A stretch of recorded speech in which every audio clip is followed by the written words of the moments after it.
السلام علیکم ورحمۃ اللہ وبرکاتہ۔ الحمد للہ رب العالمین والصلاة والسلام علی رسولہ الکریم وعلی آلہ وصحبہ اجمعین ومن تبعہم بإحسان الی یوم الدین، اما بعد۔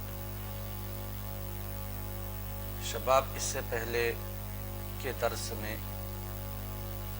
نہیں کے صیغے پہ بحث ہو رہی تھی کہ نہیں کے لیے مخصوص صیغہ کون سا ہے جسے شریعت نے استعمال کیا، علماء لغت نے استعمال کیا۔ وہ صیغہ ہے لا تفعل، یعنی فعل مضارع مجزوم بلا الناہیہ۔ یہ مخصوص صیغہ ہے۔ اس صیغے کے علاوہ بھی بعض ایسے کلمات ہیں جن کے ذریعہ سے تحریم کا فائدہ ملتا ہے، یعنی کسی کام کے نہ کرنے کا مطالبہ کیا جاتا ہے، کسی کام کے ترک کا مطالبہ کیا جاتا ہے۔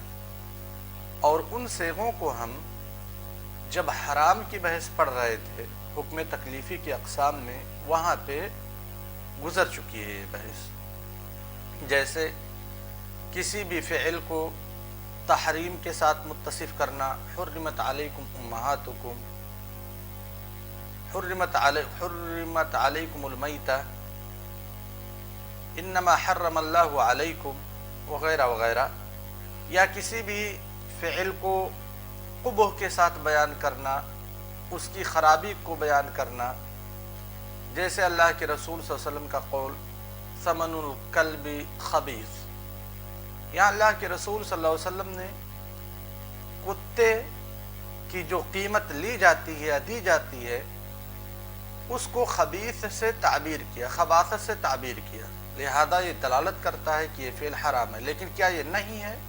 یہ صیغہ نہیں سے نہیں وارد ہوا۔ ایسے ہی کسی فعل کے کرنے پر عقاب یا پھر سزاؤں کو مرتب کرنا، جیسے السارق والسارقۃ فاقطعوا ایدیہما جزاء بما کسبا۔ چوری کرنا، جب کوئی انسان چوری کرتا ہے تو شریعت نے سزا مرتب کی کہ اس کے ہاتھ کاٹ دیے جائیں، یہ سزا ہے۔ لہذا پتہ چلتا ہے کہ چوری کرنا حرام ہے۔ تو یہ بہت ساری ایسی چیزیں ہیں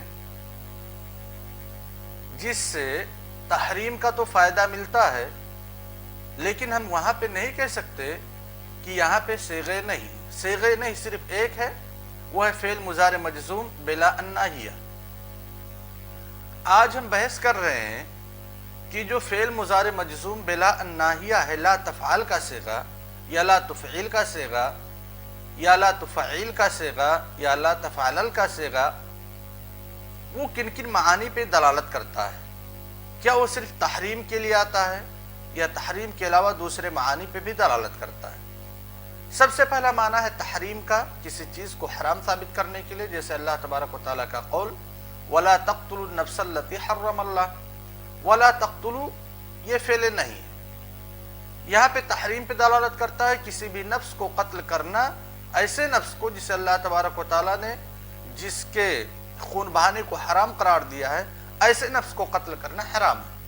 کسی بھی معصوم نفس کو قتل کرنا حرام ہے۔ کیسے ثابت ہوا؟ وہ ثابت ہوا وَلَا تَقْتُلُوا سے، کیونکہ وَلَا تَقْتُلُوا، تقتلوا یہ فعل مضارع ہے، مجزوم ہے کیونکہ اس سے پہلے لا ناہیہ داخل ہے۔ دوسرا معنی ہے کراہت کا، یعنی صیغہ لا تفعل کا دوسرا معنی کراہت کا ہے، کراہت کا بھی فائدہ دیتا ہے، جیسے اللہ تبارک و تعالیٰ کا قول وَلَا تَنْسَؤُوا الْفَضْلَ بَيْنَكُمْ، جو تمہارے مابین مفاضلت ہے اس مفاضلت کو مت بھولو۔ یہاں پہ تمام علماء کہتے ہیں کہ نہیں، کراہت کے لیے استعمال ہے، تحریم کے لیے نہیں۔ تیسرا معنی ہے ارشاد کا، یعنی کسی چیز کی طرف گائیڈنگ کرنا، رہنمائی کرنا، جیسے اللہ تبارک و تعالیٰ کا قول لا تسألوا عن اشیاء ان تبد لکم تسؤکم۔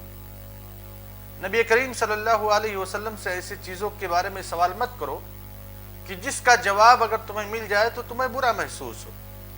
یہاں لا تسألوا عن اشیاء، کیا یہ تحریم کے لیے ہے، کیا یہ کراہت کے لیے ہے؟ نہ تو تحریم کے لیے، نہ تو کراہت کے لیے، بلکہ ارشاد کے لیے۔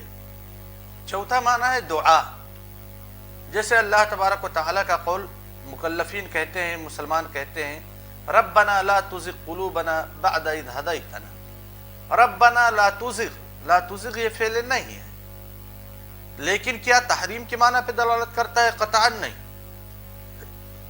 بلکہ دعا کے معنی پہ دلالت کرتا ہے۔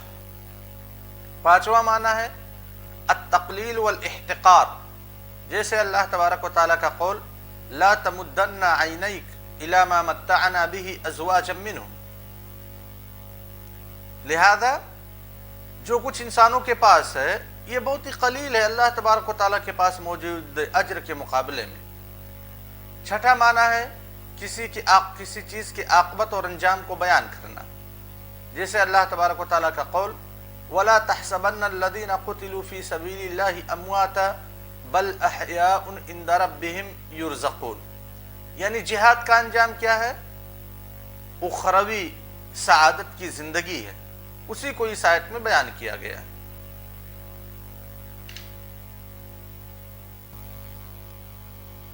اب جب ہمیں معلوم ہو گیا کہ صیغہ لا تفعل تحریم کے علاوہ دوسرے معانی پہ بھی دلالت کرتا ہے، جیسے دعا کے لیے، ارشاد کے لیے، کراہت کے لیے، التماس کے لیے، تقلیل کے لیے، تحقیر کے لیے وغیرہ وغیرہ، تو جب صیغہ نہیں مجرد عن القرینہ وارد ہو، جب صیغہ نہیں مطلق طور پہ وارد ہو، تو اس کو ہم کس معنی پہ محمول کر سکتے ہیں؟ اصل کیا ہے؟ کیا ہم اسے تحریم پہ محمول کریں گے، یا پھر اسے کراہت پہ محمول کریں گے، یا پھر دعا پہ محمول کریں گے، یا پھر التماس پہ محمول کریں گے؟ جو صیغہ نہیں کے معانی، مختلف معانی بتلائے گئے، ان معانی میں سے کس معنی پہ ہم صیغہ نہیں کو محمول کریں گے؟ یعنی صیغہ نہیں کس چیز کا فائدہ دیتا ہے؟ عند الاطلاق، جب کوئی قرینہ ہوگا اس کے ساتھ، جیسے ربنا لا تزغ قلوبنا، اس میں قرینہ کیا ہے؟ کہ جو خطاب ہے وہ خطاب مکلفین کی طرف سے ہے، مخاطب ان کا کون ہے؟ اللہ تبارک و تعالی۔ لہذا مخاطب کے کلام میں یا مخاطب اس کلام میں مخاطب علو مرتبت پر فائز نہیں ہے، مخاطب کا مقام مخاطب کے مقام سے بلند نہیں ہے، لہذا یہ قرینہ ہے جو دلالت کرتا ہے لا تزغ قلوبنا۔ یہ جو صیغہ ہے تحریم پہ دلالت نہیں کر رہا ہے، بلکہ یہ دعا کے لیے ہے، کیونکہ مخاطب کا مرتبہ مخاطب کے مرتبے سے کم ہے، تو یہ قرینہ ہو گیا۔ اگر قرینہ نہ پایا جائے تو یہ فعل نہیں کس چیز پہ دلالت کرے گا؟ کیا تحریم پہ دلالت کرے گا، یا ارشاد یا کراہت پہ دلالت کرے گا؟ یہی مطلب ہے کہ صیغہ نہیں اگر مطلق وارد ہو تو کس چیز پہ دلالت کرے گا؟ علماء اکرام کا اختلاف پایا جاتا ہے۔ علامہ عثیمین رحمہ اللہ نے راجح قول کا تذکرہ کیا، اور راجح قول کے تذکرہ کرنے کے بعد اس کے دو دلائل دیے۔ راجح قول جسے علامہ عثیمین رحمہ اللہ نے ذکر کیا ہے کہ نہیں، صیغہ نہیں یہ تحریم پہ دلالت کرتا ہے، یعنی جب علی الاطلاق صیغہ نہیں وارد ہوگا تو وہ تحریم پہ دلالت کرے گا۔ اس اصل سے اس وقت تک عدول نہیں کیا جا سکتا جب تک کہ کوئی خارجی دلیل نہ آ جائے جو یہ بتلا دے کہ نہیں، یہاں پہ صیغہ لا تفعل یا فعل نہیں تحریم کے لیے نہیں ہے بلکہ کسی دوسرے معنی کے لیے۔ اگر کوئی خارجی دلیل ہم کو نہیں ملتی ہے تو پھر اس صیغہ نہیں کو، صیغہ لا تفعل کو ہم تحریم کے معنی پہ ہی محمول کریں گے۔ اس کے ادلہ کیا ہیں؟ بہت سارے ادلہ ہیں۔ علامہ عثیمین رحمہ اللہ نے ذکر کیا ہے اللہ تبارک و تعالی کا قول وَمَا آتَاكُمُ الرَّسُولُ فَخُذُوهُ وَمَا نَهَاكُمْ عَنْهُ فَانْتَهُوا، جو چیز تمہیں رسول دے اسے لے لو، جس چیز سے روکیں رک جاؤ،